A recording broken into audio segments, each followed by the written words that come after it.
Bonjour à tous, j'espère que ça va bien. On parle beaucoup du Bitcoin en ce moment. On parle beaucoup du Bitcoin à cause du prix qui a atteint des sommets tout à fait incroyables depuis quelques semaines.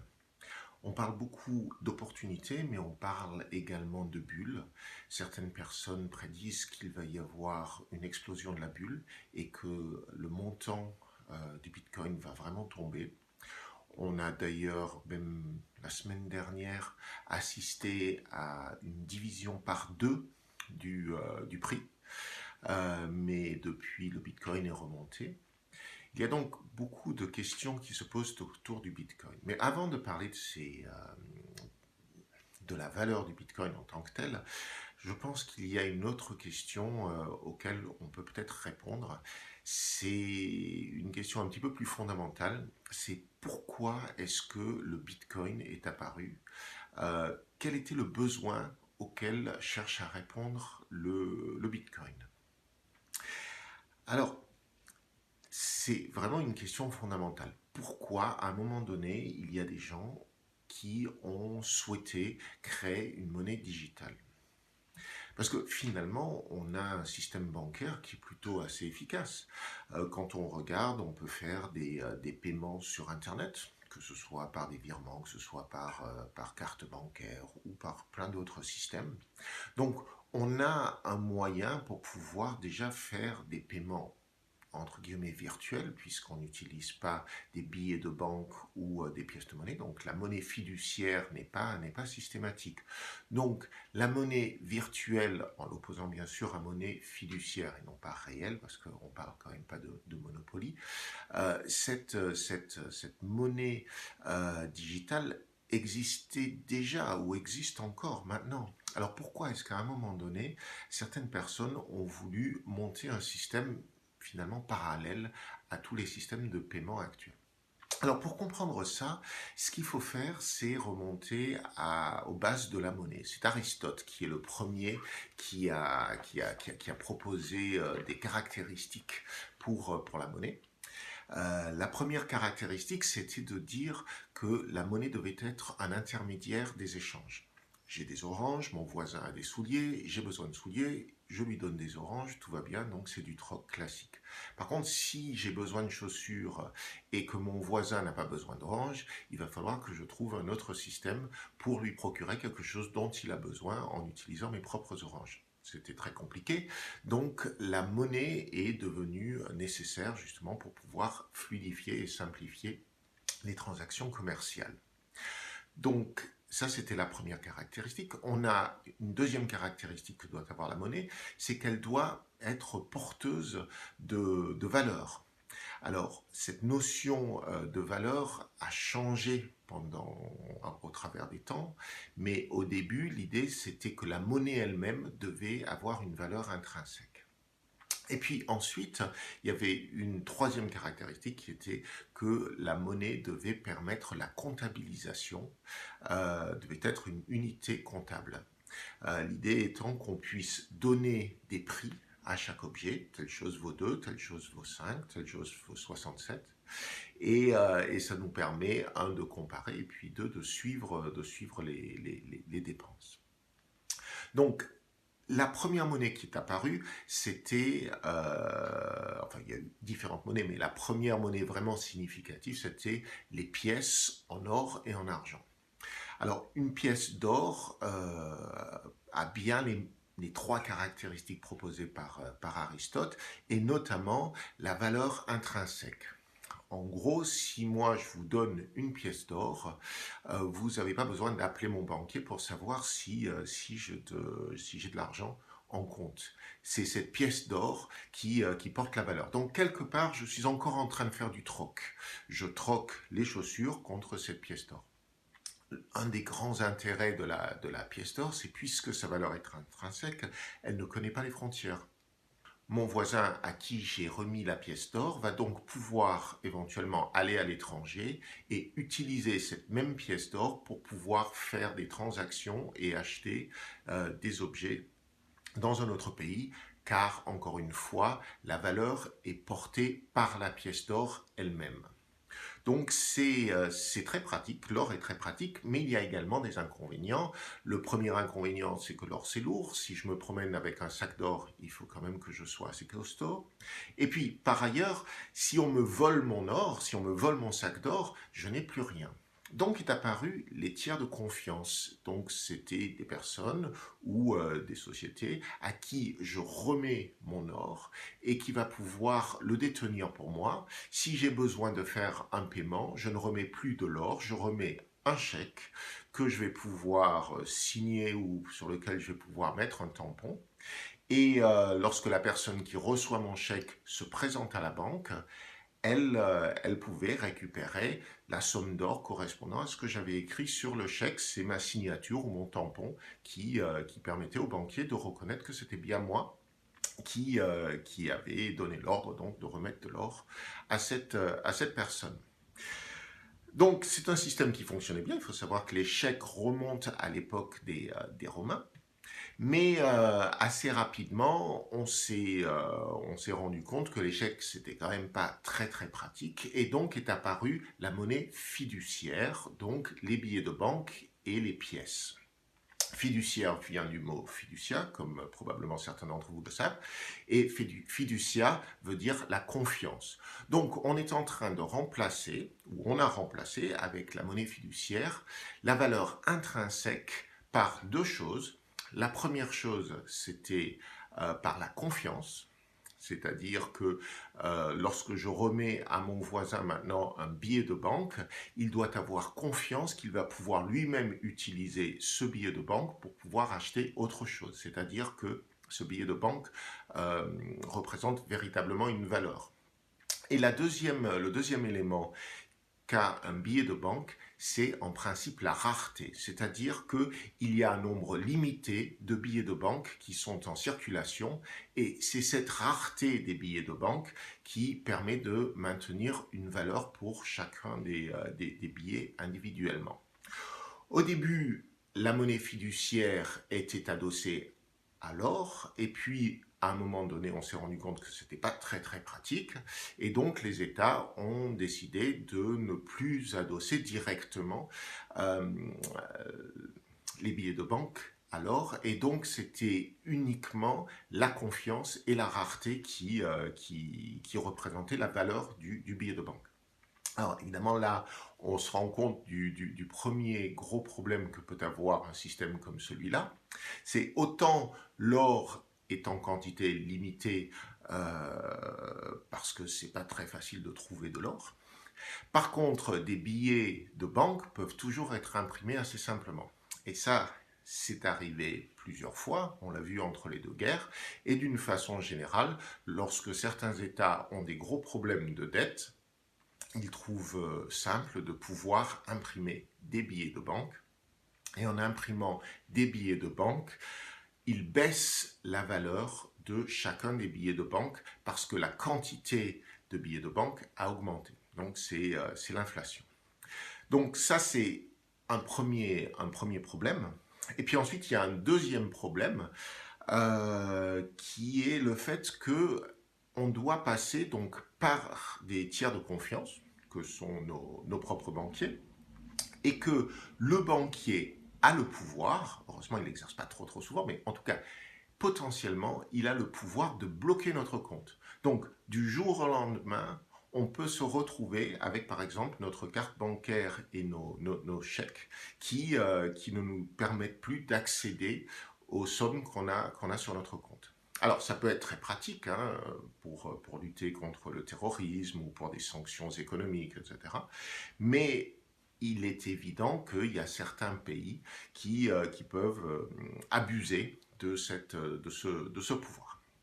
Donc c'est à cause de ça, c'est à cause du fait que la valeur de l'argent fiduciaire n'est pas garantie, puisqu'on peut imprimer des billets, et que par ailleurs, on n'a aucune garantie absolue de pouvoir toujours accéder à notre argent, parce que les banquiers peuvent bloquer nos comptes. C'est pour ces deux raisons-là que certaines personnes se sont dit, ce serait rudement bien qu'on puisse avoir une monnaie qui serait complètement indépendante d'un tiers de confiance. Certaines personnes ont décidé de mettre en place une monnaie digitale qui serait donc parallèle au système bancaire. Mais pour mettre en place un système efficace, il fallait que cette monnaie digitale ait 4 caractéristiques. La première caractéristique, c'est qu'elle soit indépendante de tout tiers de confiance. Qu'elle soit donc sans tiers de confiance, c'est-à-dire qu'elle n'ait pas besoin de s'appuyer sur une organisation ou sur une personne en particulier pour que cela fonctionne. La deuxième caractéristique, c'était que ce soit un système qui ne soit pas manipulable, qu'un État ne puisse pas, par exemple, rajouter de la monnaie, ou qu'un banquier ne puisse pas aller bloquer un compte. Donc que personne ne puisse intervenir sur le système. La troisième caractéristique, c'était que, ou c'est, que la quantité de pièces en circulation doit être limitée, de façon à garantir une stabilité et au moins une valeur pour chacune des pièces en circulation. Et puis finalement, que l'infrastructure soit solide, stable, c'est-à-dire qu'il ne puisse pas subir une attaque par une personne ou une organisation, mais également qu'il ne puisse pas tomber à cause de serveurs qui ne fonctionneraient plus.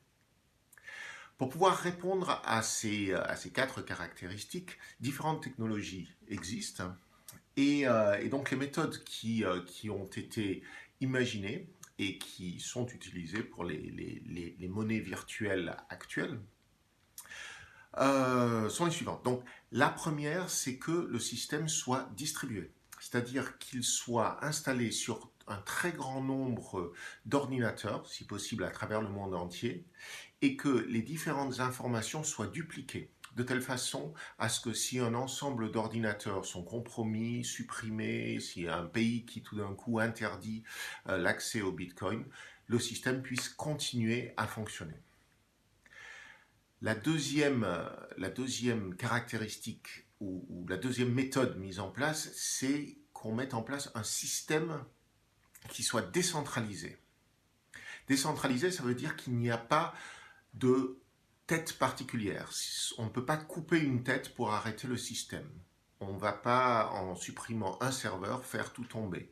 Il faut que l'organisation soit répartie. Ensuite, il y a la technologie de la cryptographie qui est très important et très utile car dans le monde informatique, tout peut être dupliqué. Et donc, la seule façon de pouvoir garantir le fait que, par exemple, moi, j'envoie une transaction en disant je paye 3 bitcoins à Julie, c'est que je puisse signer cette transaction. Et la cryptographie, ça permet de signer des transactions. J'irai plus dans le détail. Il suffit de savoir que le système fonctionne sur une paire de clés. Alors, les clés sont d'une part une clé privée qui correspond en fait à un mot de passe, et puis d'autre part une clé publique. Donc la clé publique, c'est quelque chose qu'on peut communiquer à tout le monde. Et cette clé publique a 2 rôles essentiels. Le premier rôle, c'est ça permet de vérifier que la signature qui accompagne une transaction est bien valide et correspond bien à ma clé privée. Et la deuxième fonction de la clé publique, c'est qu'elle sert un petit peu de numéro de compte. Si j'ai envie de vous envoyer de l'argent, vous allez me communiquer la clé publique et moi, je vais envoyer l'argent vers votre clé publique. Et puis la dernière méthode, c'est plus une méthode qu'une technologie, qui permet en fait donc de mettre en place une monnaie digitale, c'est la logique du consensus. C'est-à-dire que ce n'est pas une seule personne, mais un grand nombre de personnes qui vont valider les transactions qui sont reçues par le système. Ce qui veut dire que une fois qu'une transaction ou qu'un ensemble de transactions a été validé, la seule façon pour modifier ce bloc de transactions, c'est que tous les intervenants soient d'accord. C'est un petit peu comme si on est une dizaine de personnes à signer un contrat. Si on veut faire un avenant au contrat, il faut que les 10 signataires du contrat signent également l'avenant. Si on n'a que 2 ou 3 personnes, l'avenant n'est pas valable. Et donc, de la même façon, on a besoin d'un consensus que tous les acteurs s'accordent pour qu'on puisse modifier euh, un bloc de transactions. Je vous expliquerai dans une autre vidéo plus précisément comment fonctionne ce système de validation. En fait, ça se passe via une blockchain et on verra qu'en fonction des crypto-monnaies, il y a différents systèmes de validation. Mais vraiment, c'est pour une autre vidéo, celle-là.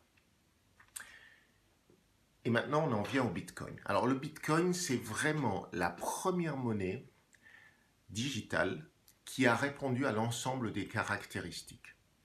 Et cette monnaie a été mise en place en 2008, du moins le premier papier, le fameux white paper, a été posté sur un forum par une personne ou un ensemble de personnes qui ont signé le dépôt de ce white paper par le nom de Satoshi Nakamoto.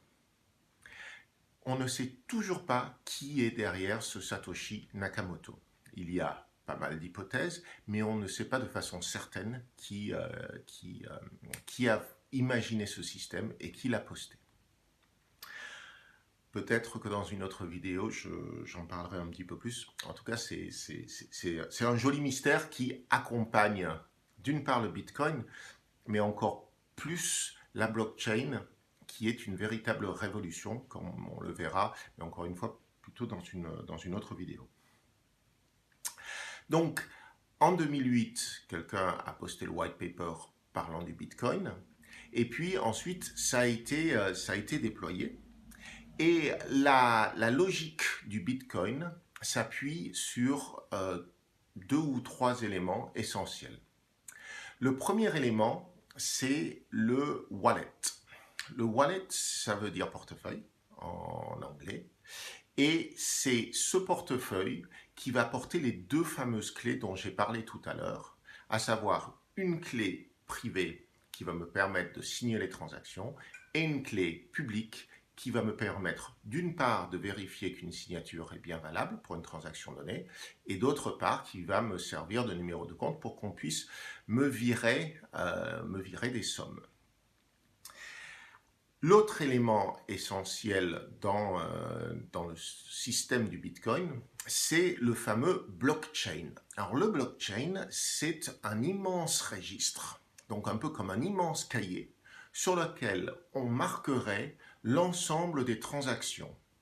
Rémi paye 3 bitcoins à Julie. Julie paye 2 bitcoins à Marc. Marc paye 1 bitcoin à Jean. Marc paye 1 bitcoin à Rémi. Et ainsi de suite. Et c'est ce registre qu'on appelle aussi ledger en anglais, en fait c'est une traduction, qui permet de retenir l'ensemble des opérations qui ont eu lieu pour le Bitcoin. Cela veut dire notamment qu'en fait, on n'a pas d'argent qui circule véritablement d'un portefeuille ou wallet vers un autre. On a simplement des opérations, des transactions qui sont enregistrées dans cet immense cahier, dans ce registre. Et à tout moment, on peut simplement, en additionnant tout ce qu'on a reçu et en soustrayant tout ce qu'on a donné, savoir combien d'argent il y a par rapport à un portefeuille donné.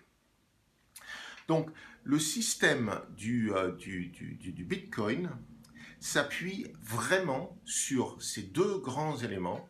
D'une part, le portefeuille, ou le wallet, et le blockchain, qui est en fait un registre de l'ensemble des transactions. Et avec ces deux éléments et un système qui permet justement de faire une validation répartie et par consensus des transactions qui sont reçues par ce blockchain, ce Satoshi Nakamoto est arrivé à proposer un système qui a été mis en œuvre en 2009 et qui aujourd'hui, en 2017, fonctionne toujours. Et non seulement ce système fonctionne, mais il a fait énormément, je sais pas, d'émules et d'enfants, puisqu'on est au-delà des 1300 crypto-monnaies aujourd'hui et crypto-tokens. On parlera aussi de la différence dans une autre vidéo. Bref, on a désormais une monnaie et un système de paiement qui est parallèle aux banques, qui ne nécessite pas de tiers de confiance, qui ne peut pas être modifié par un État ou par un tiers, qui est en quantité limitée car il n'y a que 21 millions de bitcoins qui pourront être produites à terme. On reviendra sur la production des bitcoins et ça sera dans une centaine d'années que la totalité des bitcoins seront produits. Mais en tout cas, on ne dépassera jamais les 21 millions. Et finalement, c'est une infrastructure qui est très stable car le blockchain, donc cet immense registre, est dupliqué sur un immense nombre d'ordinateurs à travers le monde. Donc voilà, j'espère que ça vous aura intéressé et je vous raconterai donc d'autres informations intéressantes au sujet du blockchain et du Bitcoin dans de prochaines vidéos. Portez-vous bien, à bientôt, au revoir.